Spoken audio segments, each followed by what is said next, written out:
भाई साहब आज बात करते हैं यूरोप में चल रहे फार्मर प्रोटेस्ट की और अमेरिका की कि अमेरिका कैसे धीरे धीरे यूरोप को मार रहा है, उन्हें डरा रहा है अपने प्रभुत्व के लिए।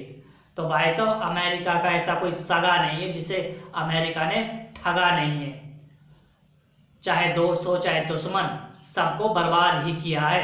दुश्मन को उसके देश में जाकर इन्वेड कर दिया है और दोस्तों को धीरे धीरे मार दिया है। जैसे धीरे धीरे अब यूरोप को मारा जा रहा है। तो भाई साहब स्टार्ट करते हैं रशिया यूक्रेन के वॉर से। रशिया यूक्रेन के वॉर से भी अमेरिका ने फायदा उठाया है। वहाँ के जो लोग हैं उन्हें महंगाई में धकेल दिया, उन्हें बर्बाद कर दिया है, वहाँ से भी फायदा उठाया है।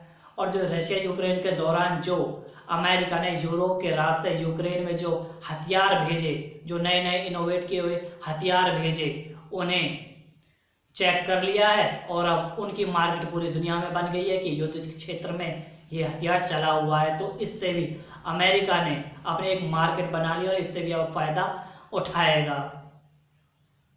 तो भाई साहब जो पूरे यूरोप में फार्मर प्रोटेस्ट हो रहा है, चाहे फ्रांस हो, जर्मनी हो, पोलैंड हो, लिथुआनिया हो, लैटविया हो या यूरोप के और कोई भी देश हो, उन सब के पीछे का कारण है अमेरिका। पॉइंट में समझते हैं। पहला पॉइंट, जब रशिया यूक्रेन का वॉर स्टार्ट हुआ तो अमेरिका यूरोप ने रशिया पर सैंक्शंस लगा दिए। तो अब इसका प्रभाव क्या पड़ा? तो इसका प्रभाव यूरोप पर पड़ा कि जो ऑयल और गैस और जो एनर्जी नीड्स थी वो सारी महंगी हो गई। इसी में जो अमेरिकन कंपनीज थी, इसी वक्त सारी की सारी अमेरिकन कंपनीज ने ऑयल और गैस एनर्जी नीड्स सारी की सारी बढ़ी हुई कीमतों पर महंगी करके यूरोप में भेजी। यहाँ से भी अमेरिका ने फायदा उठाया। तो सारी चीजें यूरोप वासियों के लिए महंगी हो गई तो किसानों के लिए भी महंगी हो गई। तो एक कारण तो यह है कि ऑयल गैस और एनर्जी नीड्स किसानों के लिए भी महंगी हो गई थी। इसी कारण से वहां के फार्मर्स प्रोटेस्ट कर रहे हैं। दूसरा, जिस वक्त ये कॉन्फ्लिक्ट स्टार्ट हुआ रशिया यूक्रेन का, तो अमेरिका ने यूरोप से कहा कि हमें यूक्रेन की मदद करनी चाहिए और इसके लिए हमें वहाँ के जितने भी सारे एग्रीकल्चरल प्रोडक्ट्स हैं उन पर कम से कम ड्यूटी लगानी चाहिए, जिससे कि यूक्रेन को मदद मिल सके, यूक्रेन के प्रोडक्ट्स यूरोप में आ सकें। तो भाई साहब इसका प्रभाव क्या हुआ? इसका प्रभाव ये हुआ कि सारे के सारे यूक्रेन के प्रोडक्ट्स सस्ते हो गए, यूरोप में आ गए। दूसरा एक और इसमें कि जो यूक्रेन इन एग्रीकल्चरल प्रोडक्ट्स को ब्लैक सी के कैस्पियन सी के रास्ते दूसरे देशों को एक्सपोर्ट करता था, वहां पर रशिया ने उन्हें बंद कर दिया। तो वो सारे प्रोडक्ट्स जो दूसरे देशों को जाते थे कैस्पियन सी के थ्रू, वो सारे प्रोडक्ट्स भी इन्फ्लक्स हो गए यूरोप में, जिससे वहां के जो प्रोडक्ट्स है एग्रीकल्चर प्रोडक्ट्स वो बहुत ज़्यादा सस्ते में जाने लगे, जिसके कारण वहाँ के जो यूरोप के फार्मर्स थे उनके जो प्रोडक्ट्स थे वो महंगे हो गए। फिर एनर्जी नीड्स थी, ऑयल गैस एनर्जी नीड्स वो सारी पहले ही महंगी हो गई थी, जिससे यूरोप के फार्मर्स को भारी मात्रा में नुकसान हुआ। इस कारण से भी यूरोप के फार्मर्स प्रोटेस्ट कर रहे हैं और कह रहे हैं कि जो एक्सपोर्ट ड्यूटीज वॉर से रशिया यूक्रेन के वॉर से पहले थी उन्हीं एक्सपोर्ट ड्यूटीज को लगाओ, जिससे उन्हें भी फायदा मिल सके। तो भाई साहब ये हो रहा है यूरोप में। इस कारण से, इन दो तीन कारणों से वहां के जो एक्चुअल कारण है, जो वाकई में कारण है, फार्मर प्रोटेस्ट कर रहे हैं। अब भाई साहब यहाँ अमेरिका का खेल देखिए, यहाँ अमेरिका का नंगा नाच देखिए। 2015-16 के आसपास अमेरिकन इंडिविजुअल और अमेरिकन फाइनेंस कंपनीज ने यूक्रेन की लगभग 35%, थोड़ी बहुत नहीं, 35% उपजाऊ भूमि खरीद ली यूक्रेन में। अमेरिकन इंडिविजुअल्स ने और अमेरिकन फाइनेंस कंपनीज ने। तो आप देखिए, यूरोप में पहले सैंक्शंस लगाए रशिया पर, जिसका परिणाम हुआ कि ऑयल गैस महंगी हो गई। फिर अमेरिकन कंपनीज ने और ऑयल गैस महंगी कर दी।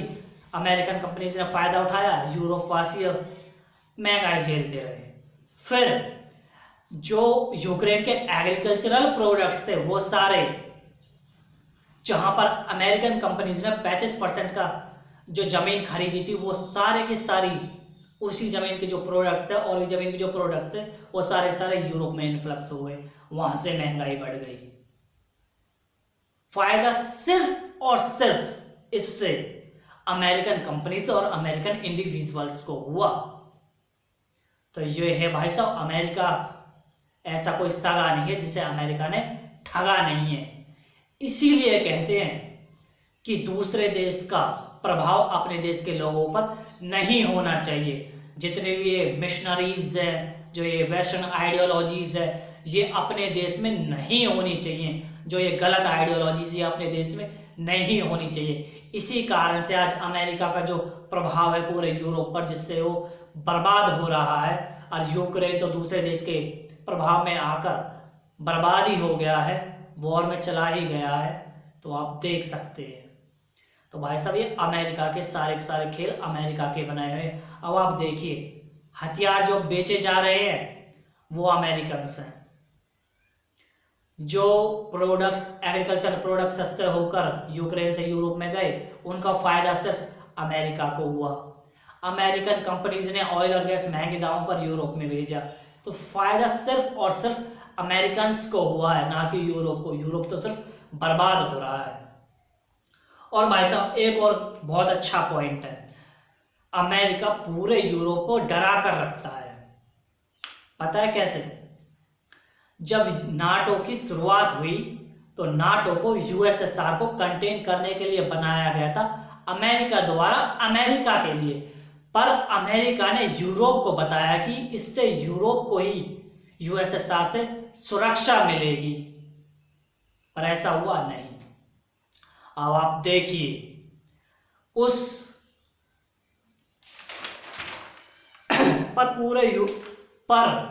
पूरे यूरोप को अब धीरे धीरे समझ आने लगा है कि अमेरिका कहीं ना कहीं उन्हें किसी ना किसी तरीके से किसी ना किसी वॉर में धकेल ही देता है, उन्हें घसीट ही लाता है। और फायदा सिर्फ अमेरिकन कंपनीज को होता, अमेरिकन्स को होता है।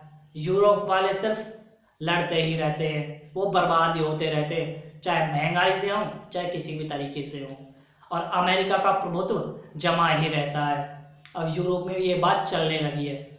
दूसरा, एक बात और देखनी पड़ेगी, जो नाटो डिफेंसेस है उनका जो बजट है ना, आप उसको देखिए। अमेरिका सिर्फ 30 बिलियन देता है और यूरोप 240 बिलियन डॉलर्स देता है नाटो फोर्सेस को। अब आप देखिए, इससे फायदा सिर्फ किसको होता है? फायदा सिर्फ अमेरिका को होता है। वो यूरोप को डरा कर रखता है, यूएसएसआर की वजह से, रशिया की वजह से अपना प्रभुत्व जमा कर रखता है। वहाँ मिलिट्री बेस उसके पास रहते हैं। फायदा किसका होता है? सिर्फ अमेरिका का। और महंगाई की आग हो या वॉर की आग हो या युद्ध क्षेत्र हो, क्या बनता है? सिर्फ और सिर्फ यूरोप। तो ये डर का खेल खेलता है अमेरिका। मैन्युफैक्चर्ड तरीके से डर बनाकर रखता है यूरोप में। तो ये है भैया अमेरिका, सिर्फ और सिर्फ डरा कर रखता है यूरोप को और वहाँ नंगा नाच करवाता है, वॉर्स लड़वाता है, जिससे उनके हथियार बेच सके, उनकी कंपनीज मुनाफा कमा सके। हर तरीके से सिर्फ प्रॉफिट होता है अमेरिकन्स को और अमेरिका को, और यूरोप बेचारा जलता रहता है, चाहे महंगाई हो चाहे युद्ध क्षेत्र हो। जय तिरंगा, जय भारत।